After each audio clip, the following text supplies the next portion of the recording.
రేపటి ట్రేడింగ్ కోసం గమనించాల్సిన విషయాలు క్లుప్తంగా చూద్దాము. ఆల్మోస్ట్ ఫ్లాట్ గా ఓపెన్ అయిన నిఫ్టీ ఇంట్రాడేలో 24,187 లో ఫామ్ చేసిన తర్వాత కంటిన్యూస్ గా అప్ సైడ్ మూవ్ అవుతూనే వచ్చింది.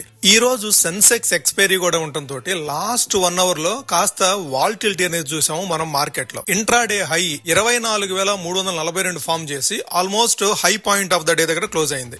నిఫ్టీ చివరికి 66 పాయింట్లు లాపడి 24,317 దగ్గర క్లోజ్ అయితే సెన్సెక్స్ 273 పాయింట్లు లాపడి 77,928 దగ్గర క్లోజ్ అయింది. వేరాజ్ బ్యాంక్ నిఫ్టీ 58 పాయింట్లు నష్టపోయి 57,147 దగ్గర క్లోజ్ అయింది. ఫ్రెండ్స్, ఈ రోజు ప్రీ మార్కెట్ రిపోర్ట్ లో మనం సెన్సెక్స్ కి సంబంధించిన ట్రేడ్ ప్లాన్ ని మనం క్లియర్ గా ఎక్స్ప్లెయిన్ చేశాము.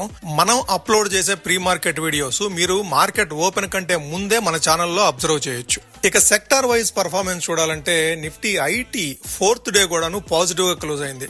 అయితే ఈ రోజు మార్నింగ్ అవర్స్ లో అగ్రెసివ్ గా మూవ్ అయిన Nifty IT stocks end of the day వచ్చేటప్పటికి 0.23% మాత్రమే హయ్యర్ సైడ్ క్లోజ్ అయినాయి.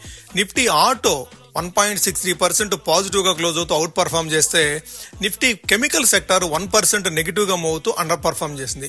నిఫ్టీ బ్యాంక్ ఈ రోజు ఫ్లాట్ గా 0.1% నెగిటివ్ గా క్లోజ్ అవుతూ అండర్ పర్ఫార్మ్ చేసింది. ఇక మార్కెట్ స్టాటిస్టిక్స్ విషయానికి వస్తే ఓవరాల్ గా 3,414 స్టాక్స్ ట్రేడ్ అయితే 1,326 స్టాక్స్ అడ్వాన్స్ అయినాయి, 1,975 స్టాక్స్ డిక్లైన్ అయినాయి. నిఫ్టీ 66 పాయింట్లు పాజిటివ్ గా క్లోజ్ అయినప్పటికీ కూడాను అడ్వాన్సెస్ మాత్రము కాస్త తక్కువగానే ఉన్నాయి డిక్లైన్స్ కంటే. సో ఓవరాల్ బ్రెడ్త్ అనేది అంత పాజిటివ్ గా లేదని చెప్పుకోవచ్చు. ఇక ఈ మధ్య కాలంలో మన మార్కెట్లు 24,300 లెవెల్స్ నుంచి 23,600 లెవెల్స్ కు పడిపోవడానికి కారణమైనటువంటి ఆయిల్ ప్రైసెస్ $100 నుంచి డౌన్ సైడ్ మూవ్ అవుతూ $90 దగ్గర కన్సాలిడేషన్ అవుతూ ఉంది. ఇక ఇన్స్టిట్యూషనల్ యాక్టివిటీ చూడాలంటే చాలా హ్యాపీగా ఉంది ఈ డేటా చూడటానికి.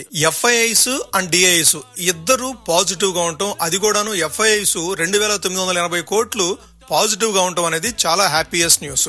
డిఐస్ సుమారుగా 1000 కోట్ల వరకు పర్చేజ్ చేశారు నిన్న ట్రేడింగ్ సెషన్ లో. ఇక రేపటి ట్రేడింగ్ సెషన్ కోసము చార్ట్ ప్రకారం నిఫ్టీకి, బ్యాంక్ నిఫ్టీకి, సెన్సెక్స్ కి సపోర్ట్ అండ్ రెసిస్టెన్స్ చూద్దాము.